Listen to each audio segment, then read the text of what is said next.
What is up, everybody? Welcome to tonight's live stream show, talking some high school football, of course. Once again, back with Matt Evans of Evans Rankings. This is Nick Sisson of N2 Media saying thank you so much for joining us. First time this year that Matt and I have had a chance to set aside a few minutes of our busy lives that are ever evolving and finally talk about some high school sports, mainly, like we say, football here in the state of Washington. Matt, thanks for joining me, buddy, and how are you doing?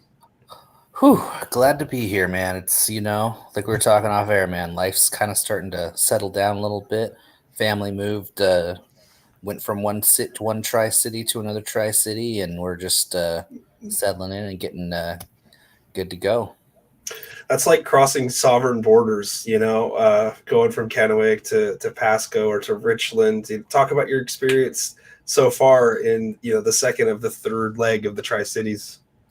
Well, a funny thing is I actually have lived in all three. And as a born Richlander, it pains me to be excited to move back to Kennewick, but I'm really glad to be back here and in the better of the three cities. Don't fight me on that one, Richland kids. Well, it's always good to get a lot of experience in different areas, especially the area that you cover. And for those that know by now, obviously, Matt, prominent not only on the internet with this computer algorithm of trying to tell you who's good at football, but also he covers the sports a little bit more now from the sideline, taking on a little bit more of an expanded role in terms of reporting on site for games and doing some gamers afterwards. What have you enjoyed most about, being on the sideline and watching some of these games in your neck of the woods there?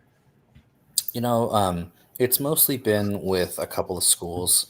The smaller schools, and then Southridge at the 3A level. I do have a connection with my wife working at Southridge, so that kind of helps to get down there and stuff. But it's there's something about, like, I love watching games from the crowd. It's you get a bigger picture of what's going on, but also like being down there just to kind of feel the emotion, just everything that's just the raw power that's down there. And then after the game too, just being able to go chat with coaches and chat with players and just all that stuff. And it's been really cool. And I just, anytime I get a chance to go to a game, just whether it be on the sidelines or not, just love being out there in the atmosphere.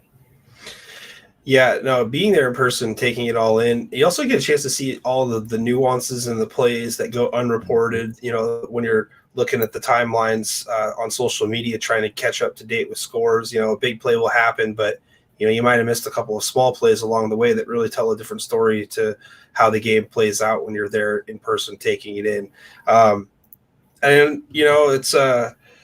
It's been a crazy start to the year already, 3 weeks in here. And the Greater St. Helens League, where I'm at here in Southwest Washington, District 4, has kind of left a lot to be desired on the table so far in terms of competitive teams when it comes to outside of the district. If you're looking ahead down the road, which we are always trying to prognosticate where teams might slide in, but early on, Columbia River right down here, I just want to get right into a team just to talk about. The Columbia River Rapids came out to start the season, and I think they really opened some eyes.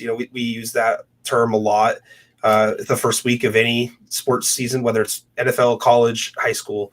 But beating Seton Catholic, a team that played the 1A state championship game a year ago, that was basically neck and neck with Royal halfway through that state championship game. That really set the tone for, I think, what a lot of people in the league didn't see coming. With a revamp offense last season, a couple of really good running backs in the backfield. How we love to talk about late season teams, Matt. Late season teams, they really know how to run the football, specifically when the weather gets tough.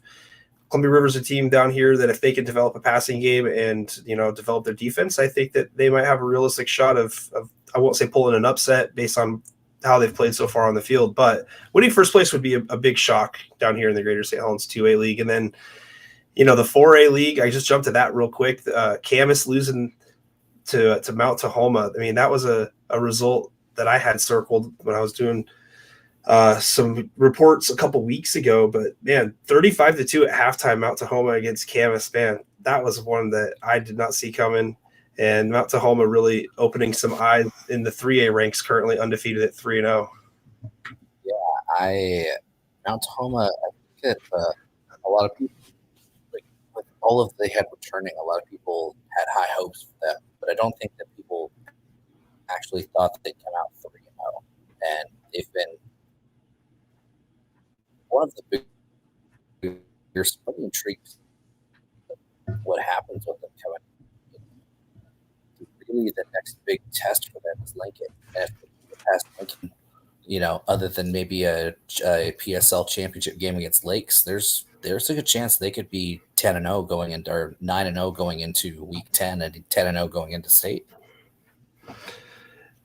Yeah, no, and what's interesting is that they scheduled really tough last season and kind of started that knock on the door. And when you look at how they're positioned, you just mentioned in their league standings and the teams that they're going to face this season. I mean, I think that they're set up pretty well to at least get themselves 8 to 9 wins, like you said, possibly be in that 10-win range. And based on these early season results, although it doesn't doom teams to lose to other quality opponents necessarily, this is one of those games I think that's like a season-defining resume win early on for Mount Tahoma and can really position them in a valuable spot when it comes time to crossovers and seedings. Again, playoffs, right? We're only 3 weeks in, and we're just getting to know each other here in 2025. But always got to look down the road, especially in 3A. Aside from teams or individual teams, I just kind of wanted to talk a little bit about what feels different, if anything, from last season or maybe even over the last couple of seasons. Because, there's a few things that kind of crossed my mind as I look back to how these first 3 weeks have played out in some different classifications. And I just wanted to defer to you first and kind of have you relive what's been different in your mind this year over last year. I'm seeing, I feel like what I'm seeing is a lot more adaptability in teams. What I mean by that is like, those halftime adjustments. A big example was last week watching Richland and Southridge play. Southridge coming out with a 19-0 halftime lead, and they were just dominating all phases of the game. And I was talking with a couple people on the sidelines. It's just like, hey, Richland's got them right where they want them, man. This is just what they do. And Richland goes in. They saw a couple things that they thought they could take advantage of, and they did. And they came back and won that game. It was 27-19. It just, I mean, the thing is like the caliber of coaching and just nuance of football, I think, is changing as we're starting to see more technology be involved with, being able to record games and seeing stuff on sidelines. If teams are doing that, I don't know exactly if there are teams that are doing that, but just the fact that they're able to make these adjustments really quickly get information down is just, it's been really interesting to watch that. I'm excited to see how something like that continues over the course of the year. Yeah, to piggyback on that, there's been more live streams available than ever before now as well. Almost every school is tied into some form of a huddle stream, an NFHS stream, or a local community high schoolish stream. And that's really been a benefit, I think, to a lot of coaches, not only to go back and watch how they play, but to be able to scout their opponents a little bit more. You mentioned the development of technology. I mean, Ridgefield down here, at least, they have their own makeshift sideline instant replay system, to where they'll call down from what's upstairs, and they got a big monitor on the sideline. They'll throw it up, and they'll rewatch the last player sequence. And it helps when you have 100 guys and not all of them have to play both sides of the ball. And then, you can just sit on the sidelines and kind of see what's going on. But yeah, the landscape of how the game is being coached and adjusted on the fly is definitely a great point. I kind of wanted to look at the balance, I guess, is what I would say, a little bit more balance this year. Mm-hmm. If you look at years past, Matt, I think that, you could look at a few classes and you could kind of just say going into the year, all right, this team's more than likely like 85% state champion. This team's probably 75% state champion. This team's definitely 50% going to be in the state championship game. One thing that I like so far about this season is I think that it's starting to open up a little bit more for some other teams to really kick down the door and have a legitimate chance of, upsetting some of the prohibitive favorites. I just to name a little bit here, the 4A class alone, Mhm. immediately this year, Lake Stevens comes out. In any time that you have a win against Bellevue on your resume, that's a big deal, right? And then you also happen to have a win against Sumner, a team that a lot of people thought and had a realistic chance of winning another 12 and 13 games and winning another state championship, picking up another weapon in their end. But beyond that, Puyallup coming into the mix now with Coach Mims taking that position over there. Gonzaga Prep, very high on them after last season's tough semifinal game against Camas. I just look at the 4A class in general, and I haven't even talked about Graham Kapowson yet at this point. I haven't even talked about Chiawana yet at this point. Meade, another great team. I love the balance so far in this 4A class. I think it's really tough to decide right now if there's a horse you're going to back, who you're planning on riding. See, and I agree with you there. I think one of the things that's really interesting is if you really think about, like you said, in years past, we usually there was like a favorite or maybe a top two or a top three, and you could say, this is probably the state championship game or this is probably the semifinals. I don't even think you could do that for the quarterfinals this year. I think that Yeah. there are 11, 12, 13 quality teams that with the right draw could, you look at the coaches poll here, Kennedy Catholic's not even there. You've Richland's not there, Kamiakin's not there, a couple East Lake is not there. You've got so many really strong teams, not even in the top 10 of the coaches poll, that have legit chances at a quarterfinal if they get the right draw. Yeah, and then also Glacier Peak. Yeah. If you go up and down the 4A class through the first 3 weeks, you'll find 13 teams are still undefeated. There's a lot of directions that the season can go. And when you're talking about 13 teams that haven't lost yet, one of them is not Sumner. Sumner already with 2 losses, nothing to sneeze at. Losing to Lake Stevens, obviously a very, very good team over the last 5 years or so. And then West Linn, defending Oregon 6A state champ, nothing wrong with that loss as well. They're a team that could easily still make their run. The beauty that I love about the 4A class is that there's going to be a couple impactful games that set the stage for seeding. But really, when it comes down to it, once you get into the tournament, it doesn't matter. Those second games are usually a lot closer, no matter what. We should also probably talk about 2-1 Bothell, who hasn't lost to anybody in state yet. There's a lot of balance in 4A. It's very refreshing. In 3A, I still feel like I could accurately come up with three of the 4 semifinalists today. I think I could. It might be a little bit tougher in that classification, but still some openings there. Still some chances for some other teams to possibly crash the party. Beyond that, 2B really opening up with Okanagan. Losing a lot, we'll just say it nicely, in Carter Kukumbu from the last 3 to 4 seasons. And then, Napavine losing a couple games, Onalaska looking really good, Freeman playing really good. They're only lost to a 2A Rogers team. That's a quality team. So those are some of my big takeaways. What would you piggyback off of those points? I think that kind of expanding on the 4A point there, I'm looking at just looking through every single classification. I feel like there's only one where I feel confident saying this team's making the state championship game. I'm looking at 1B. I think that if without barring any big injuries, I think you can accurately say Liberty Christian's probably going to make the state game. That's just their head and shoulders above everybody right now. When it comes to every other class, I look at 2B and I'm like, well, I don't feel confident about anybody in there. Tri-Cities Prep's looking really good. Toledo's looking really good. You've got a lot of really solid teams there. You look at 1A. You could probably say Royal's going to be there, but Royal Kashmir next week, we're going to get an idea of what direction the SCAC is going to go. Those two are probably going to play twice this year. Is it going to be in the state championship game, or is it going to be in the semifinal? We'll see. Then you look at like Linden Christian. I don't know. It's a draw thing there, and then you look at 2A. You got all the Northwest Conference teams. Which one of them is going to survive? Maybe which two of them are going to survive? Tumwater's playing well. Franklin Pierce only lost by 1 to Linden. They're a really tough team. And then Seaholm is the 4th best team in Northwest, and they're probably a top 8 team. And then you look at 3A, and O'Dea. I think O'Dea is beatable.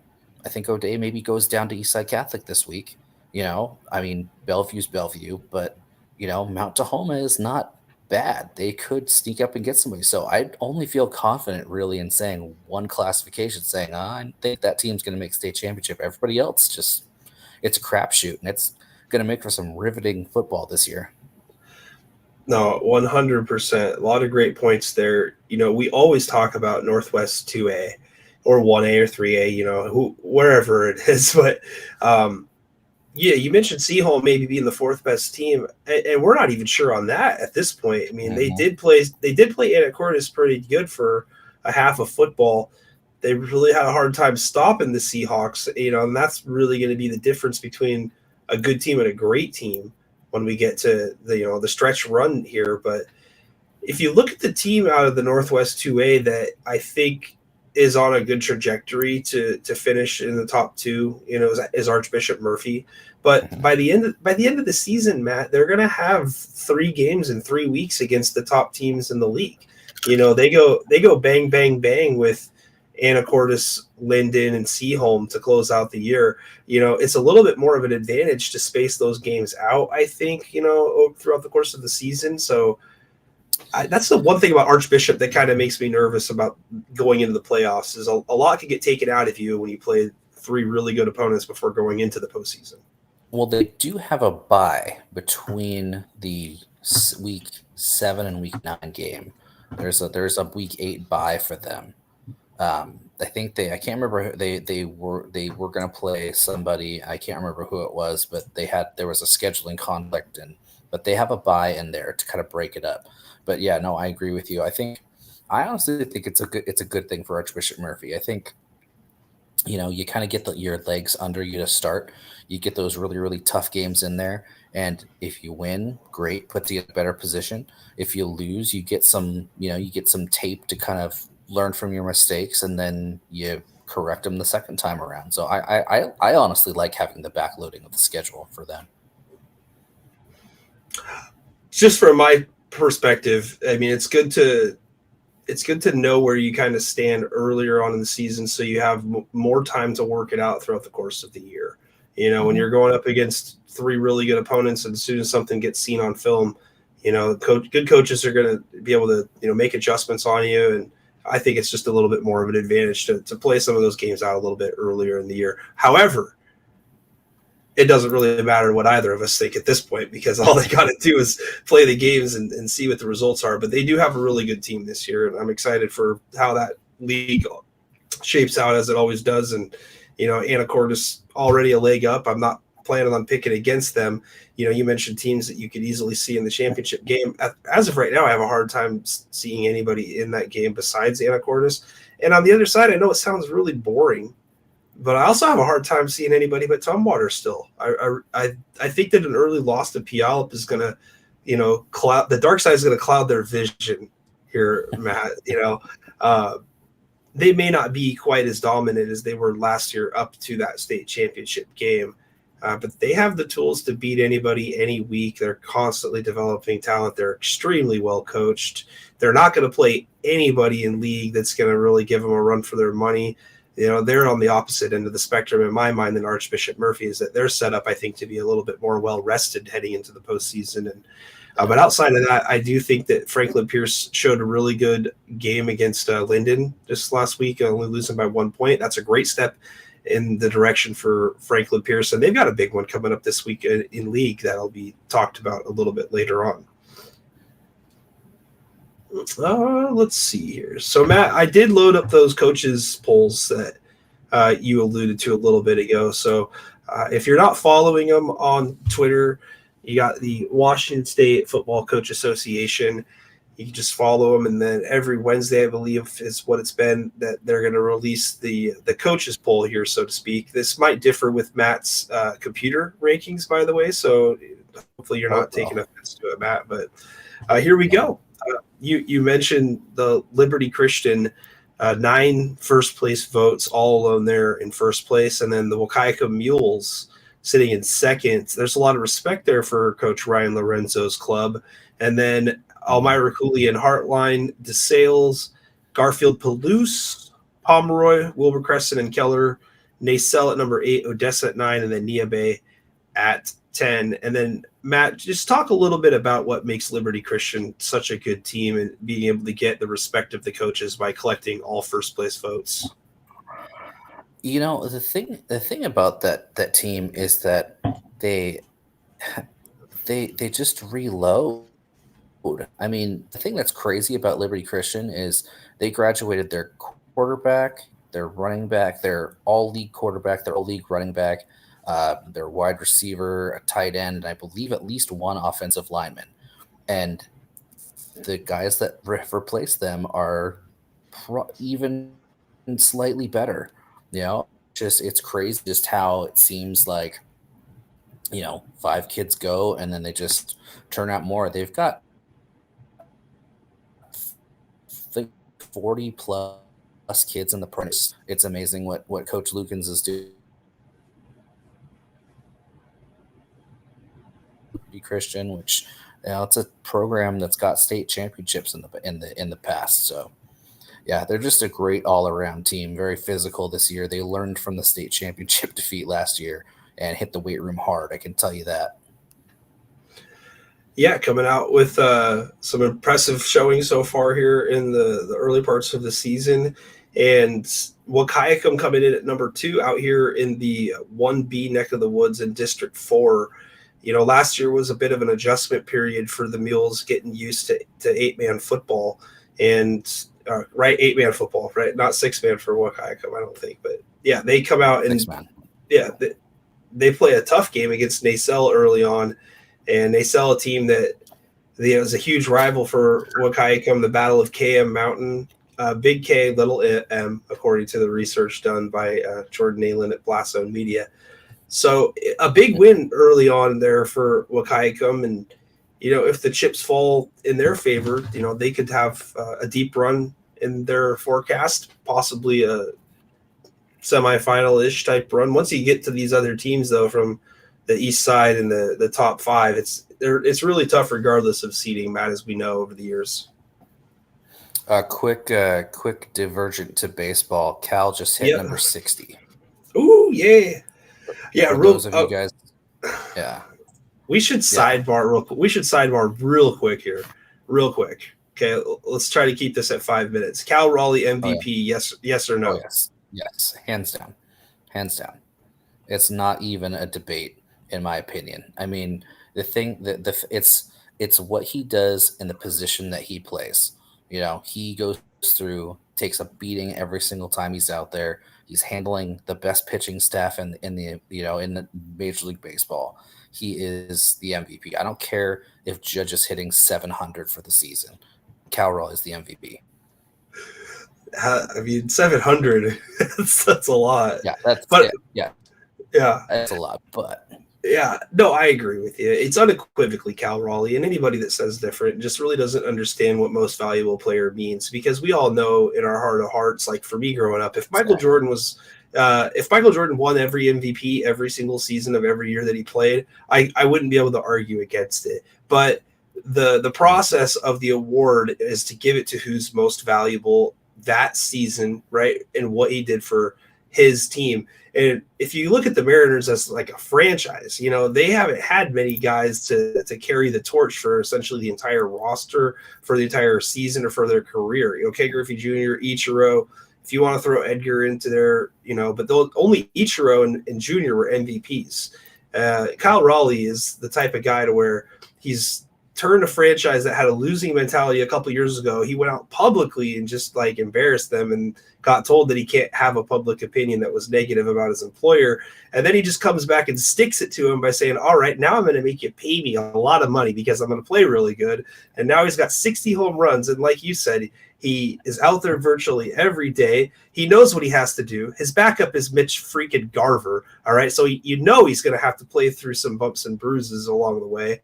And then 60 home runs for a switch hitting catcher. I mean, if you break a record that was set by Mickey Mantle, okay, like I don't care how Aaron Judge did it that year. If he's not at least at the same level where Cal Raleigh is at in terms of his home runs and what he means to his team, I don't even want to have the two compared. It's hands down Cal Raleigh. It should be unanimous, honestly. I don't even think that there's a question. Anybody who makes an argument against it is a Yankee homer or they just never watched baseball. All right, there's the sidebar. 2 outs away, guys. 2 outs away. Okay, so there was 1B. All right, 2B up on the screen here, Matt. We can just zip through this here. Freeman, number 1 with 10 first-place votes this week. The Tri-City Prep team, I like the Jaguars here at number 2. They got 4 first-place votes, so – at least some locals, think they're worthy of number 1. They are really good this Excuse me. Whew. I am getting over dying on me. I'm getting over a little bit of a cold. So don't you go dying on me. Thank you. Yeah. I knew you'd get that. Oh yeah. Dude, yeah, Tracy's Prep is really good this year, and it's I'm intrigued. Like the EWAC as a whole is kind of down, so I don't know. I wasn't necessarily sure they were going to get the love that they should deserve, but seeing this was like, okay, they're definitely people are paying attention to them. Yeah, not only are people paying attention to them in your neck of the woods, but even down here, Toledo, the team right below them, they had a controversial game last year in the playoffs.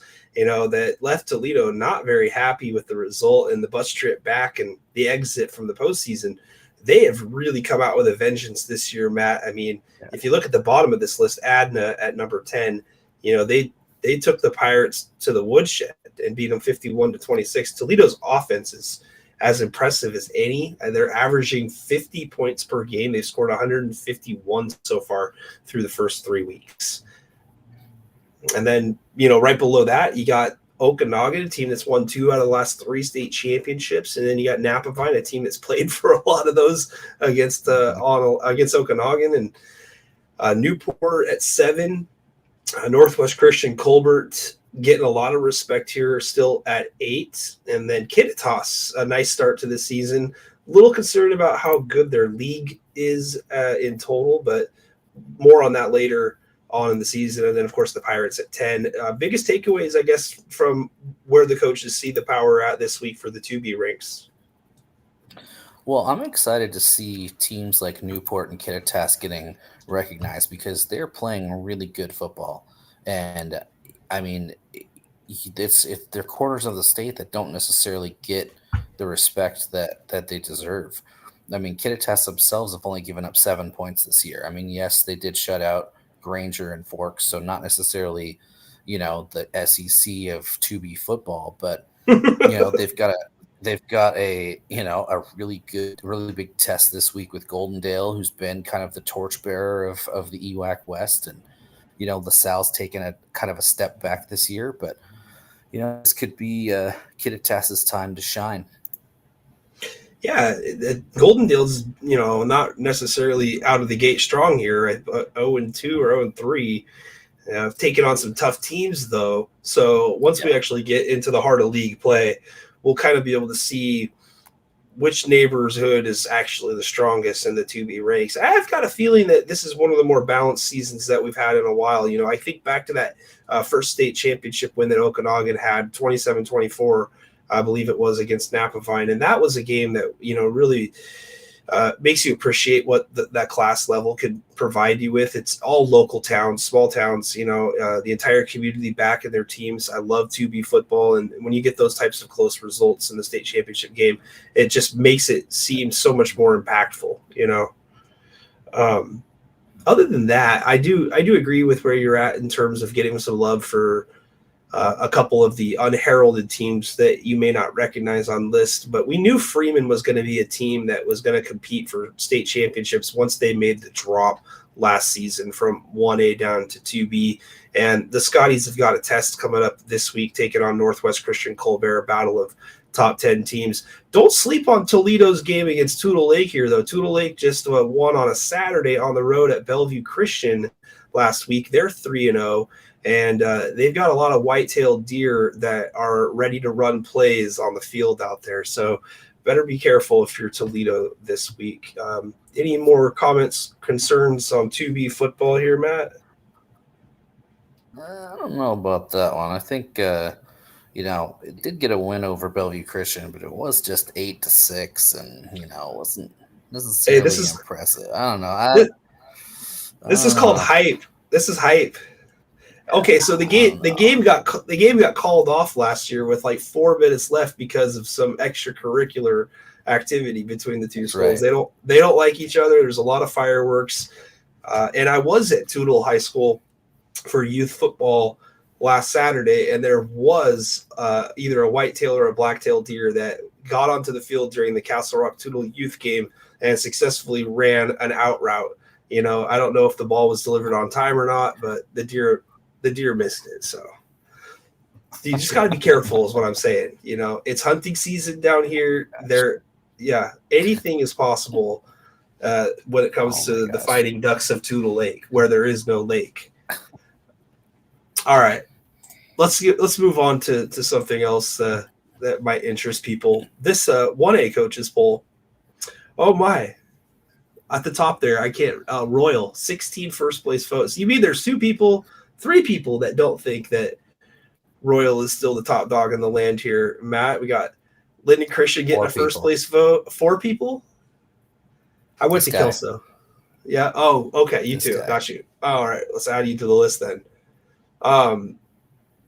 Linden Christian at 2, Cashmere at 3, Cascade Christian at 4, Montesano 5, Kings at 6, Nooksack at 7, Mount Baker at 8, La Center at 9, Seton Catholic at 10. The first thing I want to say before I pass it off to you is this is why I hate 1A, right? This right here exactly why I hate 1A, because this graphic just it breaks down the classification over the last 5 years so accurately. We all know that Royal is going to be there, but the last 9 on this list, 2 through 10, right? The meat of that, I really don't know who comes out of that mix. I really don't, based on matchups and how things have started so far. I'd like to think that, Linden Christian's probably the next best team, but we don't know that for any certainty. Cascade Christian's off to a great start this year. Montesano's won on the road at La Center. They're going to take on Napavine this week. They continuously schedule tough. They beat Ridgefield. Kings has had a good start to the season, just beating Nooksack Valley, who's got a very small first place vote down there. And Mount Baker played pretty tough against Bellevue this last week, a 3A opponent. I mean, a lot of respect there. And at the very bottom, Seton Catholic, I mean, all they do is got a guy that threw for like 4,000 yards last year, Colton Gesser, and they got a lot of good players still. So, yeah, go ahead. You can talk 1A now, but it's so hard figuring out who the next team really is in line there. See, and that's the thing that's wild is like you're not even seeing teams like Colville or Zilla or Life Christian Academy, who's very talented on there. Yeah, Life Christian's 0-3, but yeah, no, they're very talented. And, even like Meridian is good this year. And, that the battle for that 3rd seed between Meridian and Mount Baker is going to be really interesting to watch. Yeah, and the thing is I believe in my heart of hearts that Royal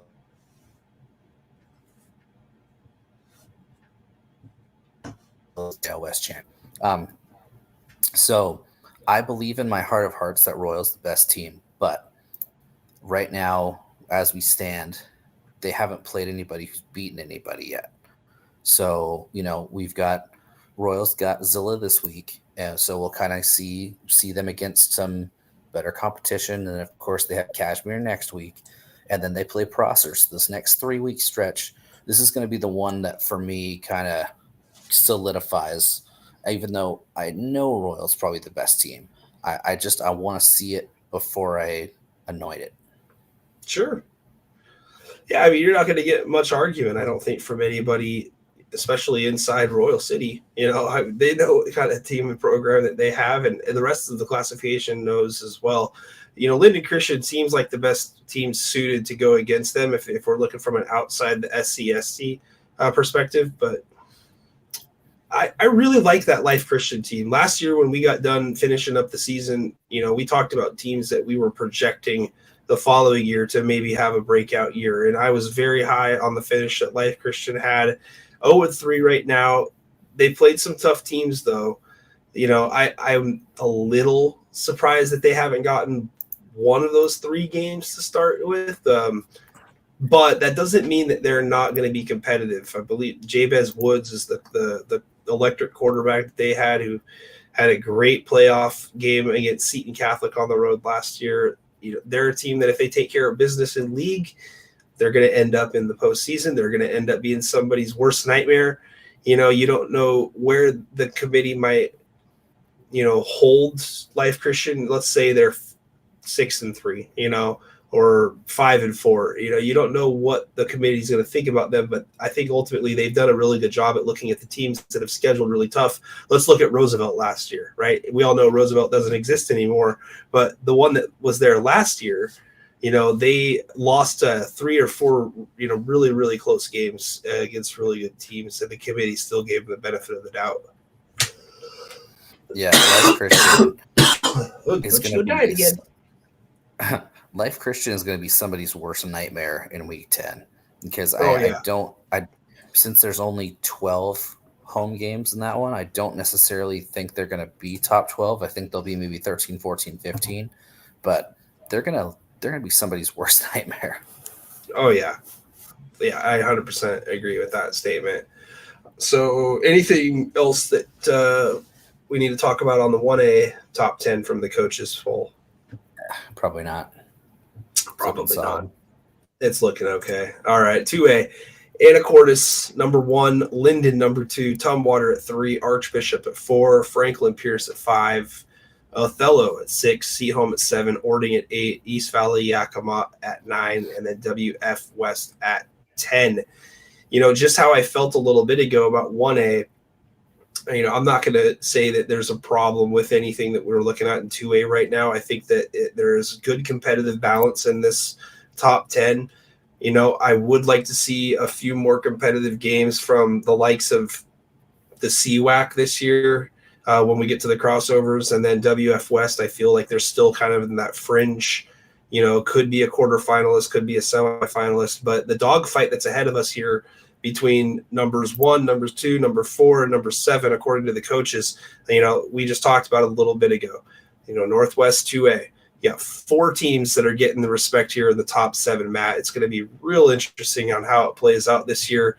And, if there's going to be somebody below this top 10 that kind of, makes some noise, it remains to be seen. I think this is still a real top-heavy classification. Yeah, I think that I'm looking at, maybe a team like Prosser that's not there could be somebody who jumps up and surprises somebody. Maybe even somebody like Rogers could jump up and surprise somebody. Olympic and North Kitsap, those 2 teams not on there. Olympic beat North Kitsap this last week. I got a lot of flack for the computer ranking North Kitsap over Olympic, but we can talk about that a little later. I think that there are some teams kind of right on the cusp, and another team that I think is not going to get a lot of love, but I'm really intrigued by is Burlington Edison. Probably the 5th best team in Northwest Conference, but they've got some really good pieces, and I think that could be another team that kind of maybe in the mold of Life Christian Academy kind of is a really scary week 10 matchup for somebody. Yeah, definitely. And the team I alluded to when we just started the show, Columbia River down here at this moment, which it could change, just as quickly as the next moment. They're 2-0. They had an idle week 2, and after not being able to come up with a schedulable opponent, yeah, I really don't think that that they're built for a run or the long haul. They may be built for a competitive crossover game. But I do like teams that can run the football, and I do think that they're a team that has an opportunity this year to compile some wins.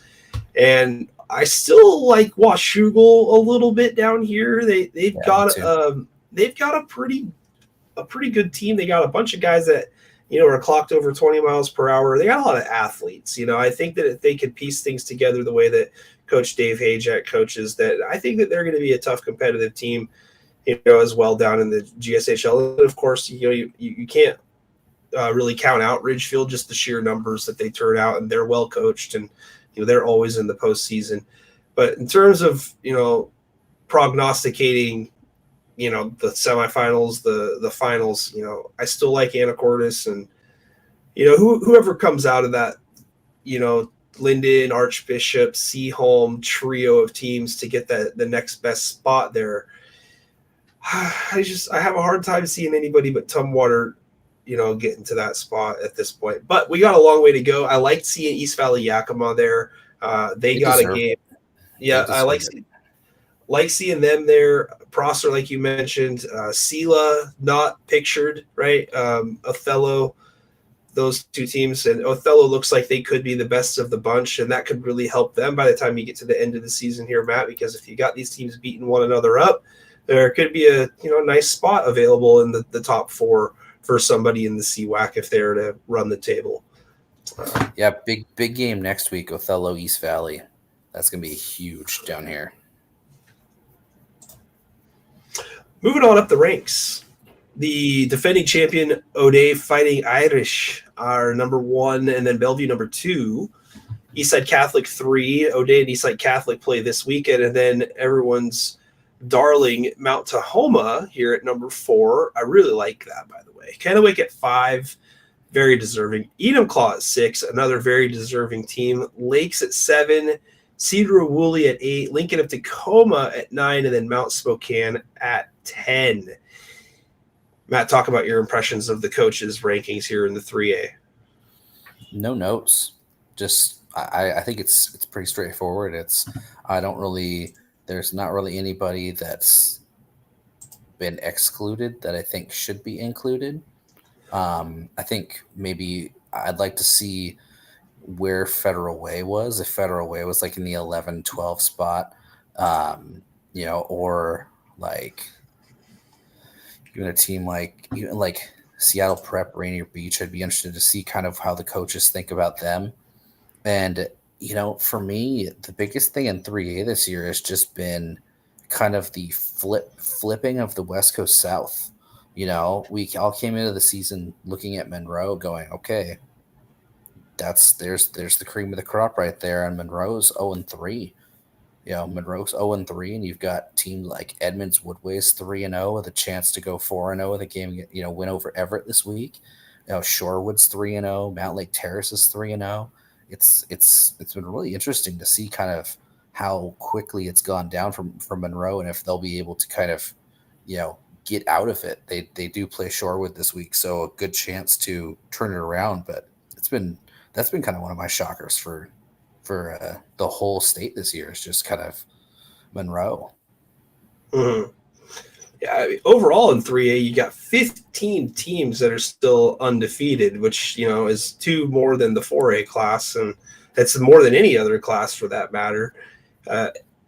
Enumclaw at 6, they're a team that I think that they're in really good position to continue to pick up some wins. Lakes, I'm not quite so in love with, I guess, in terms of how good they might actually be according to their ranking. I'm not going to diss what the coaches put together here, but I look at a team like Cedar Woolley and even a team like Lincoln of Tacoma, and I'm going to ultimately like their resume a lot better by the time we get to the end of the season. And Lakes, I believe, had an early exit from the postseason a year ago. And then over on the east side, Mount Spokane at 10, and early loss to Gonzaga Prep, nothing to sneeze at. They could still be a very good team and very deserving. But yeah, you mentioned, the other 3, teams there. Backtracking a little bit, even in the 2A class, Renton was undefeated too. There's a lot of good stories that are going on right now here in the early parts of the year. But can you talk to us a little bit about Kennewick and how they are this year in the Mid Columbia Conference? Absolutely. Really quickly, though, I want to correct what I was saying about the Westco. I was looking at the wrong column there. So Monroe plays Everett this week, and Edmonds Woodway plays Meadowdale. Shorewood plays Linden. Just wanted to make sure I gave the right information. Kennewick's been really interesting this year because, they're undefeated. They had a really, really good win in, let's see, week 1. Let me go back and just week 1 they played Hanford. Easy win for that one. Week 2 they played Southridge, and it was, Hanford alum. I was very excited for that game. Quick sidebar, very, very excited for that game. Tuned into the to the TV broadcast. I'm like, man, feeling good about it. Feeling good about our chances this year. First play from scrimmage for Kennewick. They motion the halfback off to the right. Quarterback turns, throws a lateral to him. Halfback takes it, kind of turns a little bit, looks up, dinks it 65 yards, still wide open receiver. I was just like, oh my God, that's our season right there. But Kennewick looked really good in that one. Looked really good against a very aggressive Southridge defense. But they struggled last week against Pasco, which was really interesting because that game was like 7-7 at halftime, and Pasco was in it all the way to the end. So, Pasco's got a new coaching staff, and it kind of looks like they're starting to figure things out. But that was a really interesting one. Kennewick this week, they play against Sageview. Just that's all I'm going to say. And then the big one for them is next week, Thursday, against Richland. That's going to be where we get our first huge litmus test for them. Are they for real? Do they deserve this number 5 slot? Right now, I think that they do. But, obviously we'll see how things go this week. We'll see how things go next week, and we'll get a better look at them. Well, thank you for the insight on the Kennewick Lions out of the Mid Columbia Conference. I think a lot of folks, on the west side of the mountains have a pretty good idea about the teams that are in the top 3 positions right here in O'Dea, Bellevue, and Eastside Catholic. A lot of proud tradition between the top 3, and then O'Dea and Eastside Catholic lock it up this week. Probably the first of 2 meetings, we can safely say, between those 2 schools. And it's not always the same result the second time around. I'll just say that last year was quite the spectacular finish. Oh, yeah. You kind of got the feel that O'Dea was the team of destiny. After coming away with a crucial catch from Bancaro, he just ripped the ball away from the defender there. That was an incredible play, and O'Dea winning the championship, and Monty Kohler, legendary coach. But they suffered that early season loss to Graham Kapowson, and I think that was a great loss for O'Dea. Mm-hmm. I think that excuse me, woo. Like I said, getting over the Black Plague. I think that honestly, losing those games in the very beginning of the season is just more beneficial for those really good teams that want to have to go back to back from a year ago. And it's not as easy to do it the second time around. You come in with a bullseye on your back. Everyone's been training off season for you. Week 1, you get Graham Kapowson, and I think a lot of people knew that would be a competitive game. I don't know if they thought it was going to go that way, but I think it's a good result for O'Dea to suffer a loss early on in the year, kind of refocus everything. And same can go for Sumner. We're going to talk about 4A here in just a second. Anything further here on the 3A classification? No notes. Okay. So here's the 4A. Lake Stevens on top. Graham Kapowson, just mentioned, at number 2. Gonzaga Prep at 3. Chiawana at number 4. And then Sumner with a 1-2 record, number 5. Puyallup at 6. Moses Lake at 7. Cam is still getting a lot of respect at 8. Meade at 9. And then Bothell at 10. A lot of great teams, I think, this year. A lot of balance. We talked about it briefly ago. And Lake Stevens, I think, is probably the easy pick for number 1 for the coaches here. Matt, how easy is it for you to say that the Lake Stevens Vikings are the best team right now? Yeah, I think for right now, I think that they, just looking at who they've beaten so far, having wins over Sumner and having wins over Bellevue, I think that, obviously Cascade Everett, you play the games that are on your schedule. But yeah, I think that right as of now, they've shown that they're probably the best team in state, but I don't think that margin is very huge. I think you can make a case for, at least 8 of the teams right there to potentially be number one. I mean, Sumner, obviously, they have a loss to Lake Stevens, so you wouldn't really put them above them. But, you have legit, it can be cases for everybody, even somebody like Moses Lake, who I think is going to be the sleeper team of the entire of the 4A classification. Most of the Big Nine never gets any love, but this Moses Lake team's for real. And if we're looking ahead to the postseason, I'm looking at the possibility that you've got an undefeated G Prep, an undefeated Chiawana, and an undefeated Moses Lake going into the state tournament. And how are you gonna, where are you gonna put those guys with potentially an undefeated Lake Stevens and potentially an undefeated Graham Kapowsin there too? It's gonna be absolutely wild. Yeah, I mean, you're 100% right. And that's the beauty of being a team from the east side of the mountain, is that ultimately it's not that your competition's watered down. I want to be careful when I say that, but there's a lot of league games, right? Mm-hmm. When you're talking Chiawana, right? When you're talking Gonzaga Prep, you're not really scheduling outside of your league competition very often. Gonzaga Prep has done it in the past where they've taken on some teams from out of state. But it always puts them in position, right, to get those undefeated records and to get those crucial home games and the sites. And in the case of Moses Lake, you're just a byproduct of, what's available and how many seeds are available and who's going to end up having to face off with who. You just have to do it a little bit sooner than you would want to. And I'm with you, though, in terms of Moses Lake being a real team. This isn't the first year that we've seen them put up gaudy numbers in the regular season and then struggle in that, week 10 matchup. It seems to be always against Kamiakin. Whether or not that's going to happen again or not, to be determined. But I totally get what you're saying. And Moses Lake has got a great, quarterback and Grady J. So they're gonna be a tough out for anybody. But like you said, what are you gonna do if you're gonna have to do week 10s and you're gonna have to settle bids? It's going to be an interesting situation, but I like Gonzaga Prep this year. I liked them last year. I think that they had a good balance of offense. I love the option game. The quarterback, Kincaid, had a great playoff game last year. I believe Isaiah Dawkins, a wide receiver, they're really well balanced. But Lake Stevens, I think they're very deserving of where they're at based on who they've beaten and who they've played. There's still some games to be won for Lake Stevens. They're going to have some weeks that, they're not going to have super tough opponents, but, we didn't think last year that they would be running into trouble late in the year, but they still got tough games in league with Glacier Peak on the schedule, amongst others. Puyallup. Oof. Puyallup. Man, they're bringing the heat, man. Yeah, they've had a really good start to the season this year, and my one of the hot takes that you'll hear from me is I'm projecting, as of right now, I'm projecting 5 SPSL teams in the round of 16. Yeah.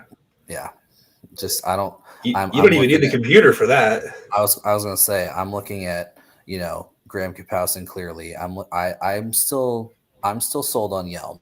We'll see. I'm still sold. The computer's still sold on them. I've got Emerald Ridge, Puyallup, and Sumner. I think that you could. I think 4 for sure, but I could see 5, even possibly 6 if Bethel gets in over Curtis. Yeah, it's definitely the class of the class. That division is extremely tough, and I'm glad the computer likes Yelm. I figured that Yelm was going to be one of those teams that gets better as the season goes on, type thing. And if you could get to the end and be in a 4th place, 3rd place, who even knows, higher than that spot. But yeah, Graham Kapowsin and Puyallup and Emerald Ridge so far having really good starts to the year. Emerald Ridge holding a high-powered Graham Kapowsin offense to just 14 last week. Obviously, they didn't do any offense of their own, getting shut out. but they're not featured on this list, and a team that could easily give some teams a problem. And Camas at 8 still getting a lot of respect, despite the loss to Mount Tahoma, but a good bounce back win against a tough Lincoln of Tacoma team, that we kind of glossed over in 3A, but a team that is habitually in that, quarterfinal range. And you wonder, if they've got the pieces around Kehoe to take the next step and possibly get into the semifinals or even play for a state championship. So, but looking at the 4A rankings here, I got no problem with where things are at. And the beauty of it is even Sumner at 1 and 2, right? If you had a faction of Sumner supporters for a newspaper outlet there, they could make a case for Sumner being the number 1 team, right? Despite the fact that they lost to Lake Stevens and despite the fact that they lost to Westland. Now, just because they make a case for it, though, Matt, doesn't mean it's the right case. Lake Stevens, as of right now, they've got the result on the field. That's what matters. They've got the head-to-head. But like I mentioned a little while ago, and we've seen over the last couple of years, the regular season head-to-head doesn't always reflect what it's going to be like the next time that they match up. I think Sumner's a team that's going to continuously get better throughout the year. They're going to play tough competition week in and week out. Really interested to see how that 5th place team might actually end up being number 1 by the time this is all said and done. All right. Anything to add on 4A class? This is the fun time. This is the fun time. We're starting to get into league play everywhere, and this is when teams start to separate themselves, and we'll start to see, who rises to the top and who kind of flounders in the middle. Yeah. Let's go through a couple games, and we don't have to talk too much about what we expect really in them, but some good games on the docket this week. Let's start with one of them in the 2A classification. The Anacortes Seahawks at the Linden Lions. This has been the premier game in league over the last 3 or 4 seasons now, and the Lions are coming off of a big win. Anacortes is coming off of a big win against Bellingham 68-0, but before that, beating Seaholm. Home field advantage might matter a little bit here, Matt, but I'm not so sure. What do you think here between Anacortes and Linden this week? Well, the computer is leaning towards Anacortes. I, on the other hand, think that the home field advantage is going to play a little bit of a factor in it. I'm going with Linden in this game, and it's not a slight at Anacortes. I just think that it's going to come down to the style of game. If Anacortes gets this game to more of a high flying game, if it's 30 plus to 30 plus, I think it leans towards Anacortes. But if Linden can force some turnovers, force some stops, and keep the game slow and in like the 20 range, I think that it goes to them. And I think that that's probably how it goes in this one up there in Dutchtown, up there in Linden. I think that the Lions are going to take it. Yeah, no reason to think that that's incorrect, but my intuition, has a hard time relinquishing my eternal gratitude for Anacortes for making me look somewhat smart last year, and that's very hard to do. But I'm going to tell you, this is it, Coach Ports. If you're not watching right now, I still haven't gotten that state championship ring from my prediction from last season's win over Tumwater. So I'll pick you this week, but the ring better be, in the mail. I got to tell my kids about what I did for Anacortes last year someday. So I'm going to go Anacortes winning this one 27-21 on the road. I do think that the Lions, though, are more than formidable for Anacortes because of the fact they play really good defense. They're a very disciplined team, and they always have played Anacortes pretty tough. So this has the makings for a one-score game, big play late, maybe under 4 minutes to go to go in the game. I think Anacortes Ryan Harrington is going to come up with a big play as he has so far in his young career. So we're split. I like it. We can't agree. That's the rule. No, it's not a rule. All right, Ording at Franklin Pierce, in league matchup there in the 2A ranks. Franklin Pierce playing a very tough game against Linden recently, and Ording undefeated so far on the season, in the top 8 according to the coaches, and Ording had a pretty good run a few years ago in the playoffs. Franklin Pierce, a good run last year. Who do you like in this one? Well, I probably would have just looked at it and gone Franklin Pierce, but Orton has a win over a really tough Life Christian team. Yes. Life Christian hasn't won a game, but they're still really talented. And yes, Franklin Pierce landed really tough. I think that I'm going to go Franklin Pierce, but it's not a confident pick. It looks like the computer is also going with Franklin Pierce, but I think that's going to be. I didn't even realize that game was happening this week. That's going to be a fun game to watch. I may have to watch that one. Yeah, 100%. These two teams get together. It was a big win last year for Franklin Pierce. I kind of felt like that Ording didn't really come out with the type of season that they expected to have. And this season, they appear to be a little bit more focused, taking on Life Christian early on and winning that game convincingly. I think that league is a little bit tougher than people want to give it credit for. You look at Fife at 0-3. They're going to look that over and be like, yeah, Fife's not that good. Yeah, they are. They're actually a pretty tough team. There's some tough teams in that league. That league gets crapped on a lot because Northwest 2A looks so good, every single season. But yeah, SPSL, it's no joke. You got them. You got Eatonville, who's a decent team as well. Back to this one. Yeah, back to this one. I think Franklin Pierce is the pick. I think that if you're going to be a great team, not a good team, a great team, you need to bounce back and you need to win after a tough loss. So I'm going to go Franklin Pierce. Excuse me. I'm almost through. Lord, help me, Lord. All right. Next one, I got Eastside Catholic at O'Dea. We had to talk about it earlier, so we have to pick it now. Eastside Catholic gave O'Dea all they could handle last year in the semifinal matchup. More than pride on the line in this one. I'm going to go Crusaders in this game. I'm not afraid to say O'Dea will be a multi-loss team by the time that we get to the playoffs, but it still might not matter. Mm-hmm. Yeah, I agree with you. The computer thinks O'Dea is going to win, but I think that this is the most vulnerable O'Dea team that we've seen in a while, and I think that this is the year that Eastside Catholic capitalizes on that. I'm going with Crusaders as well. Next game, Puyallup at Emerald Ridge this week. And I'm not going to call this the first big test for Puyallup, okay? Anytime that you beat Tumwater at anything in football, no matter what level it's at, you got to pay attention to it. Last year, it was a resounding loss by Puyallup against the Thunderbirds. But they started off the year with a good win, and I think that now that they're getting into league play, they have a chance to really flex their muscles here.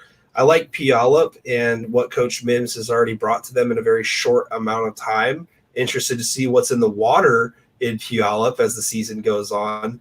But I think that they're going to do just enough here against the stout Emerald Ridge defense. Puyallup wins this one 24-17. Everybody knows that I believe Emerald Ridge has the best letter combination in the state. Props to you guys, ER. But my not so fast, my friend. I think Puyallup wins by 3 touchdowns.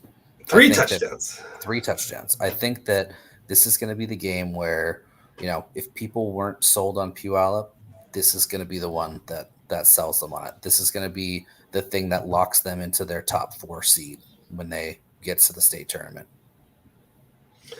I like it. Puyallup, unanimous. Next one, league contest, Battle of Undefeated. Sela at Othello. I think that the Huskies are the best suited team in the CWAC here early on, and it's a good opportunity for them to continue to be undefeated at 4-0. So I'm going to Othello as the home team here in a close one. Yeah, I'm not sold on Sela yet.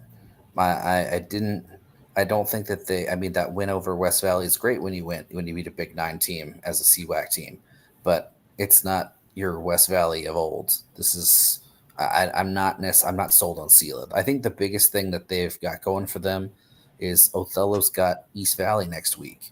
Is this a trap game for the Huskies? Are they looking past Sela to get to East Valley. I think Othello wins comfortably in this one, but yeah, I'm. A lot of the chatter I've heard is that this game's going to be closer. I don't necessarily see it that way. I like the boldness. Last game, Mount Spokane at Meade. One of those games that is going to be another tough early season contest for both teams. Mount Spokane could be looking at multiple losses after this one, and that's where I'm going. I like the Panthers of Meade in this game, and Meade's going to be one of those teams that could end up being undefeated by the time we get to that Week 9 matchup against Gonzaga Prep. And last year we saw how tough they were to get out of the playoffs with Lake Stevens when they both are continuously putting touchdowns up. But I'm going Meade in this one, and even though Mount Spokane, I feel like they need to prove it to themselves that they can come up with a big win over there before they're ultimately going to take the next step in the postseason. If you'd have asked me about this game last week, I would have said I think that it's really going to be close. It's going to come down to the last possession, all those cliches. But after watching Gonzaga Prep and Mount Spokane last week, I think Meade wins by a couple touchdowns. I think Mount Spokane's talented, but I think that G Prep and Meade are shoulders above the rest of the GSL. Very fair. Well, there you have it, folks. Our first 6-pack of games to pick this week and of the year, for that matter. And, Matt, I went back, and we had a fantastic winning percentage last year when it came to preseason picks that culminated into semifinalists, finalists, and champions. Not just from the help of your computer, by the way. Anacortes wasn't the only team that we thought were going to be preseason teams to get to the championship game. And, it was an awesome time last year just to kind of revisit it. And it's always great to get together with you and kind of set the landscape. I know you've been super busy with, all kinds of, podcasting and reporting and moving and being a dad and, being a teacher and breathing, all that stuff is super important, not necessarily in that order.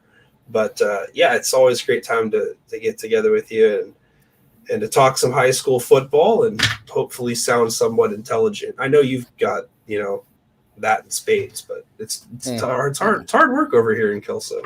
No, I'm with you there, man, and it's kind of the other thing that's been interesting this year, at least from this end, is, I did some experimenting over the summer with a new ranking sort of a system, because I always how it is. You've seen all the interactions I get the first 4 or 5 weeks of the season. Oh, why is 3-0? Let's pick a random team. Why is I'll give it to you right now. Wahkiakum and Nacelle after that result, and Lorenzo was like, "Hey, whoa, what happened here?" Yeah, so that one, I do have actual, Let's say, for example, let's go Morton White Pass. Morton White Pass is 3-0. They'd probably be in the top 10, even though we don't know. So I made a decision this year to kind of integrate some other rankings to maybe do some more predictive stuff. And I kind of liked what I saw from the sim. And so what the rankings actually are doing this year is the published stuff on Sunday isn't what your team has done. It's what your team has done plus what the computer thinks your team's going to do. So this year, instead of just throwing out, Royal, for example, right now, Royal 3-0, but they haven't played anybody who has won a game. So they would be probably 15th, 16th in 1A. But with this new system that we're doing, this new predictive sort of a thing, they're number 3. Much more reasonable than it had been in the past. And so it's been really interesting to use this predictive thing. And the thing that's really great about it is the fact that it's going to look normal all the way up to the end, because once week 8, 9 rolls around, everything's happened. So, there's no more prediction. it just rolls right into what you are. So it's been really interesting, and I like what I've seen from the results so far. And it's where our predictive formula takes into account what my computer thinks. It's also taking into account maybe like some it's about half what my computer thinks, about half about what Max Preps thinks as well. And then it kind of takes what it predicts each game's going to go, and then just kind of we update that as the season goes too. Every Sunday when the new rankings are released from them, I hit a couple buttons, and then it just kind of looks at a game, and maybe Kalama won this week, and it kind of and the computer shifted them up a little bit. Maybe they're instead of being favored to, maybe I thought the computer thought Castle Rock would beat them. Maybe now Kalama, they think they're going to win. So it kind of shifts things, and it's been really interesting to see how things go. And it has caused some interesting drastic changes, like Bothell going from like 30th in week 1 to 3rd in week 2. But, I mean, it's just what it is. So it's been a lot of fun to experiment with this, and, we'll see how it goes. And hopefully if it works, then we'll do it again next year. Yeah, I'm interested to go along with the computer's ride this year. That's pretty cool. Predictive programming, though, I mean, it's only as good as the data that's available to it. So the thing that's crazy about the high school sports element, when you think about trying to break it down on a computer, is that the computer can't really account for I failed my midterm, even though we're not quite to midterms yet. But my girlfriend turned down my prom date, proposal.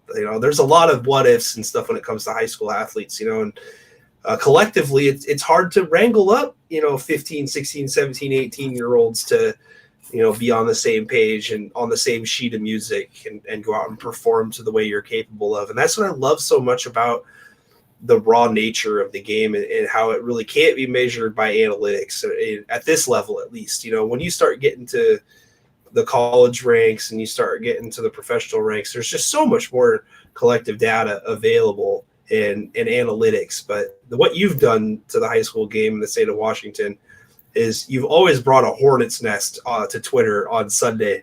And that's what I love, is that everybody's going to come in there and be like cursing the computer. Oh my God, I can't believe it. We just beat this team by 20 points and we're below them. I got to DM this guy, which, by the way, the DMs are always open. So they are always open. Yep. Yeah. Everybody knows the comments are always open. The DMs are always open. I read everything and try to respond. And, the thing is, too, is the most critical person of the computer is me. When Wahkiakum was ranked below Nacelle, I was like, hey, that's wrong, and that's not my fault. That's Max Preps' fault. We'll just say that. I shame imagine on you for not putting 8-man rankings out until week 5.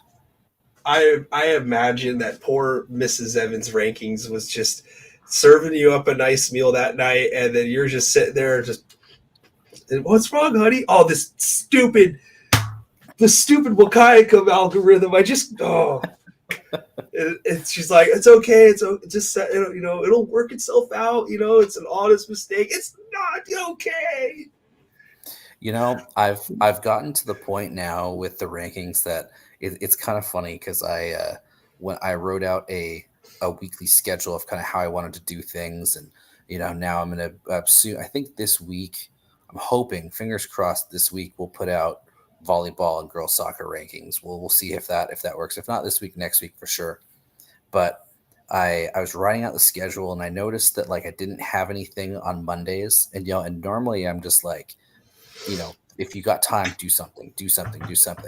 And I was thinking about it, and I was like, you know what? We're going to call that the ranking Sabbath. We're not doing anything on Mondays. And so I wrote down in there ranking Sabbath. And so Monday, I just, Sunday night, we hit send, we answer a few things. And then as soon as we hit the hay on Sunday night, computer stays closed until Tuesday morning. It's just been nice and refreshing. And yeah. Yeah. Speaking of the DMs open thing, I did get quite a few over the last couple weeks asking if I fell off the face of the earth, and they're like, "Are you like gonna talk football at all at this point?" And I'm like, "Well, I still broadcast some games." And it's like, "But yeah, it's like when you've got 3 kids now, and 2 of them are under the age of 1.5. And you're streaming and you're working. It's really tough." And Vaughn started playing football this year for the first time, so he's got practices 5:30 to 7:30 each night.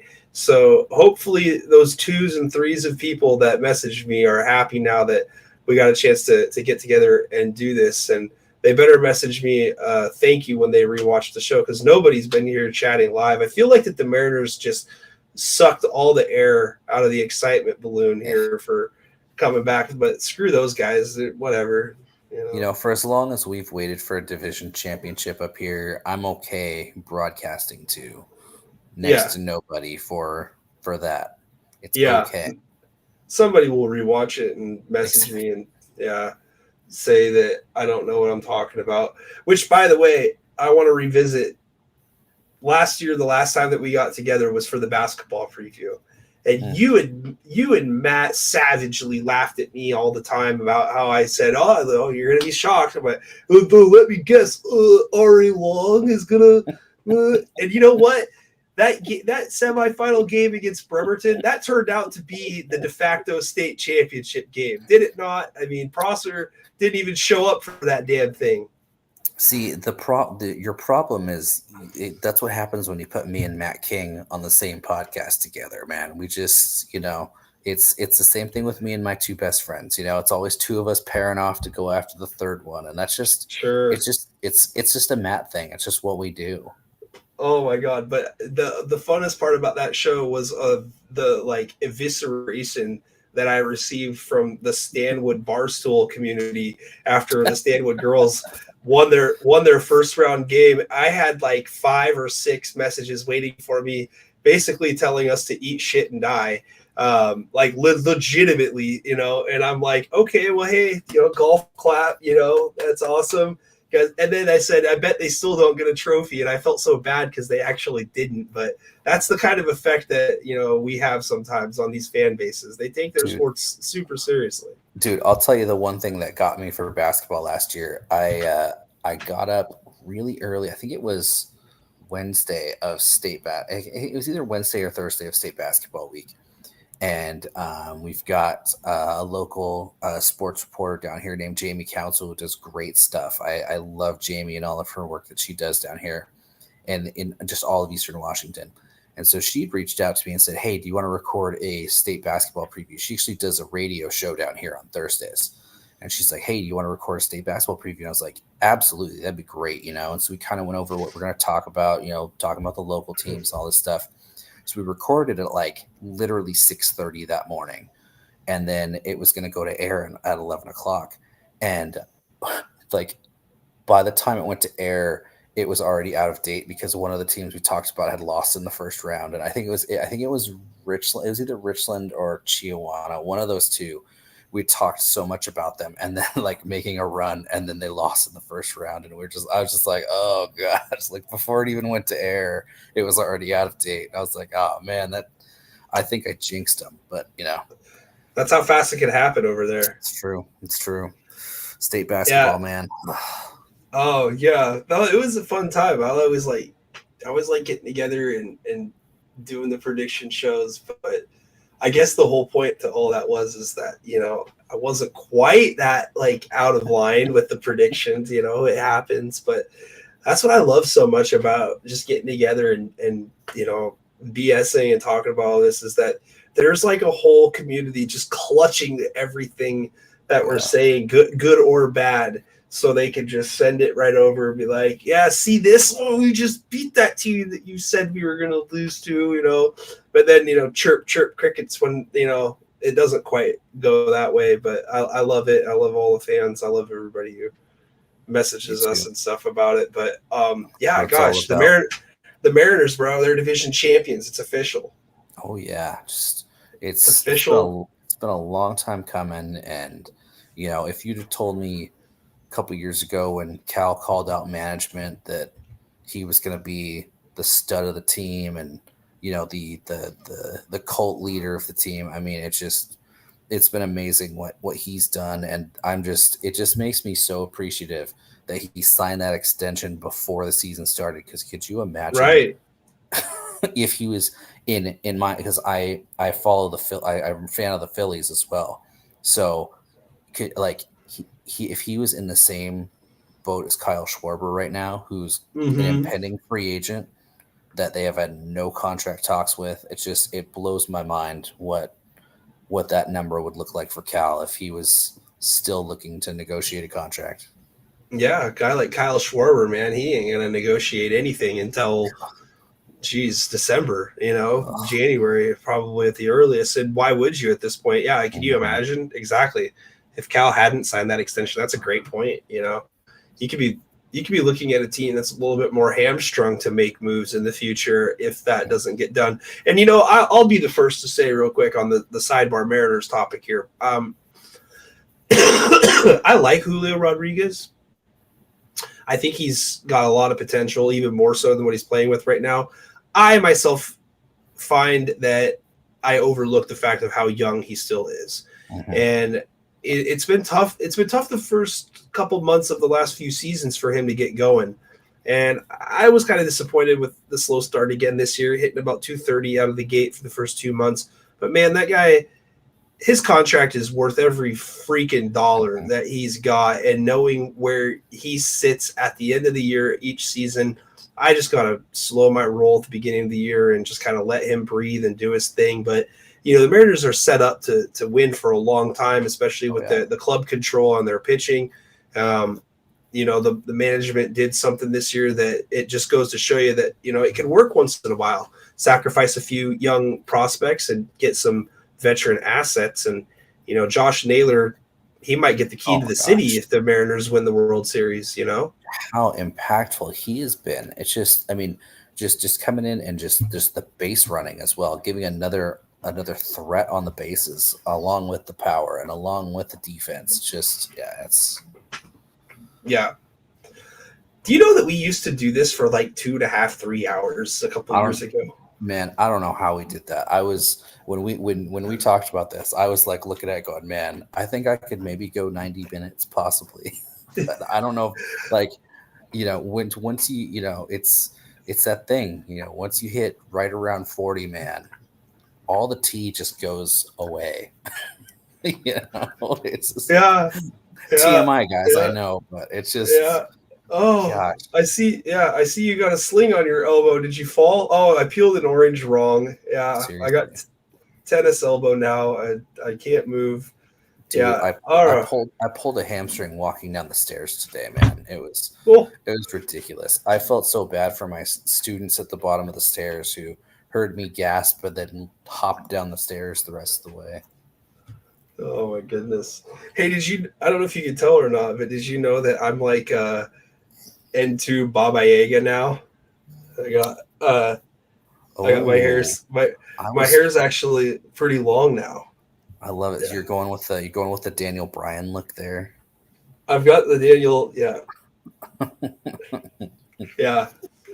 I love the Daniel Bryan. That's actually pretty awesome. But no, I will say though that it's a good thing we did not do a show last week because my beard was out of control. It wasn't. I mean, it was like yours is respectable. Mine's, for lack of better term, it's face pubes, and it's not any, but it was a combination of packing my razor a month ago and then going to unpack it and not being able to find the power cord, and buying another one like 3 days ago going, babe, I gotta shave, and it was so bad. And I'm not one who gets annoyed with my facial hair, but I was just like, it's gotta go. Like, I'm like, make a special trip to the store, get me a razor. I'm done with this. No, I know what you mean.